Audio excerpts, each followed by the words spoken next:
Hi everyone, it's Kiana back at it again to help you with your plants at home. Today we are going to be talking about watering, how to water your plants, what type of water you should be using, and a couple signs to know when to water your plant. So first things first, water. What kind of water should I be using? You're probably thinking, what do you mean what kind of water? Water is water.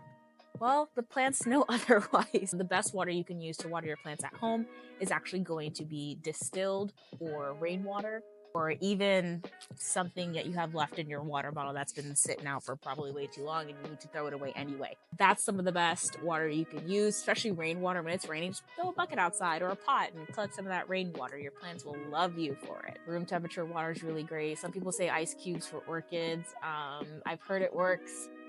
I personally don't use ice cubes for my orchids. I think room temperature works pretty well, and I have a couple blooming right now, and they seem to like it. So orchids are not cold plants; they're native to really humid spaces.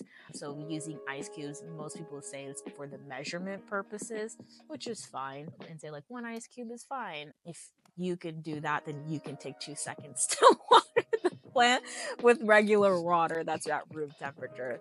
So when it comes to the types of water, there's filtered water, anything like, even if you have like a Brita at home, or like if you have a refrigerator that has water that comes out of it, that water is fine as long as you have like a clean filter on it. The only thing you're going to want to do is let it sit out for a while. You don't want anything to be super cold. Plants know when it's cold, just like you or I. So just be mindful of that. Room temperature filtered water is going to be really the best source of you and for your plants. If you decide you want to use tap water, there's a couple things you're most likely going to see. So tap water has a lot of harsh minerals in it, and what will happen is you'll probably get this little like white residue on the top of your dirt. That's calcium buildup, and it comes from the tap water that we use. So you can use it on your plants, but obviously you're going to get that white calcium buildup, and it's not super great. Ideally, what you can do if you want to use tap water and you don't want to go out and buy a gallon of distilled water, or you don't have like a Brita or filter at home, what you can do is you can actually take that tap water, leave it out for about 48 hours, and then you can utilize that water to water your plants. It's a little bit more clean, and it helps kind of get rid of some of those harsh minerals that are there. Next thing,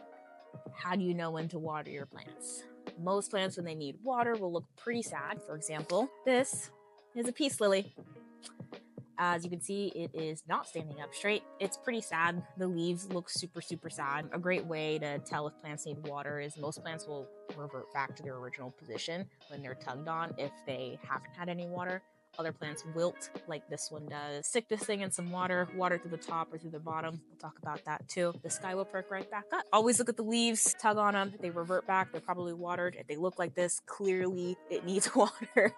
So pay attention to the leaves on your plant. There are two main methods of watering. There's top watering and there's bottom watering. Top watering happens when you have your plant here and you take your water and you water through the top, and then you allow it to drain out of the bottom. If your pot does not have any drainage holes on the bottom, just be mindful of how much water you're using.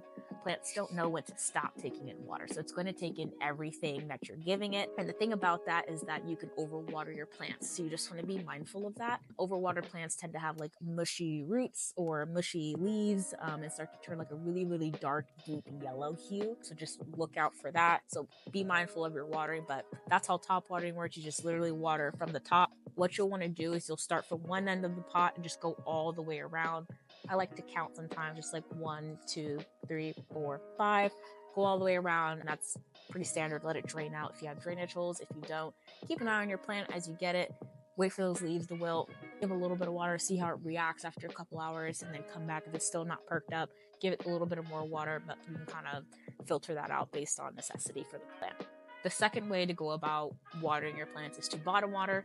I prefer bottom watering. I think it works a lot better. It allows the roots to access the water much quicker. What that means is you'll get like a bowl or a container of some sort, and you'll fill it about 1 inch or 2 of water, and then you'll sit your plant in the water. As long as your plant has drainage holes in the bottom, the plant will actually soak up the water. It's really nice. It's very aesthetically pleasing for anyone who likes to make videos and wants to look at a time lapse. Just leave the plant in there like 10-15 minutes. If it's a larger plant, there's more dirt. You can leave it in there slightly longer, but usually 10-15 minutes is pretty good for most plants, and they'll soak that water right up. Take it out, let it drain. You're good to go. That plant's fine. The really great thing about bottom watering is it allows access to the roots pretty quickly. It also, you can wait to stop until the top gets wet. Some people don't want to allow the top to get wet and just go based off of time. I kind of like that method only because fungus gnats are attracted to wet dirt, and for anyone who's dealt with fungus gnats, it's an immediate irritation and an immediate problem. They're very tricky to get rid of. It takes some time, but when you do that and you do bottom watering, the top dirt doesn't get quite as wet, so they're not immediately attracted to the plant. So that's a really great thing about bottom watering. Plus, bottom watering allows you to kind of just like leave the plant alone for a little bit, come back and take your time with it. So I do like that method. I have quite a few plants at home. I just fill it in, put some plant food in there, let my plants still come back and deal with everything. But you want to make sure that the plant is in a pot with drainage holes. So let's, for example, it's not in a nursery pot, which tend to have quite a few drainage holes in the bottom. Let's say your plant is in a pot like a terracotta or a milka clay or a ceramic pot with a drainage hole. It'll still soak up the water. It's just probably going to take a little bit longer because of how much accessibility it has. So like nursery pots, there's a lot of drainage holes, but something that has like one is going to take some time. If it's easier, top water those ones, that's also fine. Or you can do what some people do is they'll have a nursery pot inside of another pot, like a decorative pot. So it looks like the plant's planted in there. It's really gorgeous and pretty, matches the aesthetic of the home. But as far as like for the plant, it is really nice to keep them in these kind of little nursery pots. They're plastic, they're breathable, they have the holes.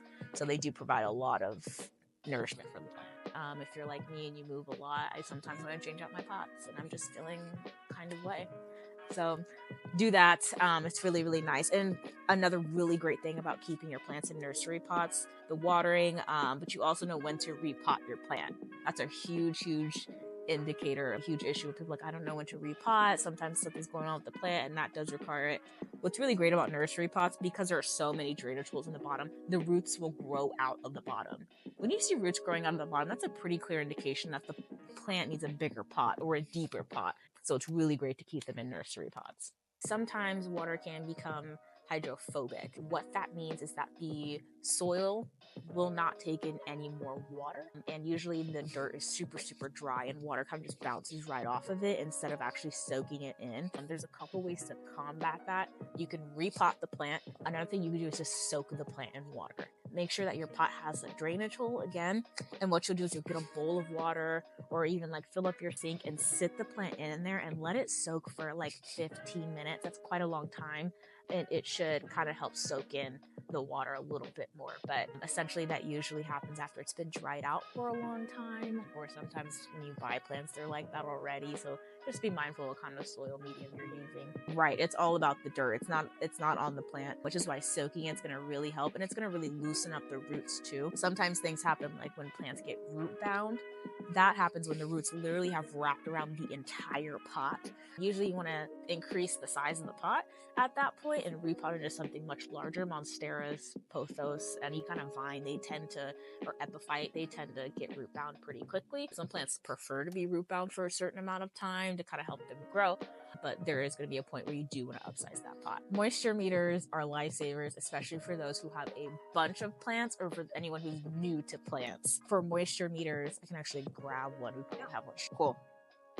So moisture meters, really useful tool if you are new to plants or if you have a bunch of plants and you're just like, I don't really know where to start. They're really great. What you do is it's got this long stick, you stick it in the dirt, and then on here is actually a measuring scale, and it goes from 1 to 10, 1 being super dry and 10 being super wet, as in you just watered that plant. They're on the scale, plants want to be at a certain number. So for example, let's say you have a pothos or a devil's ivy at home. They usually want to be somewhere in the green, which is like a 4 or a 5. And so let's say got a pothos at home, you don't know if it's ready to be watered, stick this in the dirt, and you want to stick it in a couple different spaces, not just one spot. And sometimes the way dirt settles after it's been watered, one spot is more wet or more dry than others. So just be mindful of sticking it in a couple different areas. Let's say you stick it in and it's at a 2. You should probably go ahead and give it a good water and it'll go back to a 10. And then once it's back down below the 5, because 5 is its sweet spot and where it wants to be, then you will go back down. And then once it goes back to a 1 or 2, you would give it water. But these are really useful for plants that don't really showcase that they need water. Things like lilies or pothos or even monsteras tend to wilt, so you'll know it based on the leaves. Things like succulents, things like dracaenas. I don't know if you can see this little guy next to me, but things like this, sometimes you can't tell if they need water. This is what's going to help you determine that. And what's really great is most companies will have a directory online where you can go and see what number the plant wants to be at. So you just have to know the name of your plant. Go online and it'll tell you, okay, this wants to be at a 5, this wants to be at a 10, this wants to be at whatever, and then you can go based off that. So let's say you are watering your plant from the top and it's sitting in a saucer and it collects a little bit of water at the end. One way to know when to stop watering is, if your plant is in a plate, the minute I see water come out on the plate, I usually stop. The plant will ideally soak up anything else that comes out. If it doesn't and you have an excess amount of water that's left out, you can leave it for about 5 to 10 minutes max.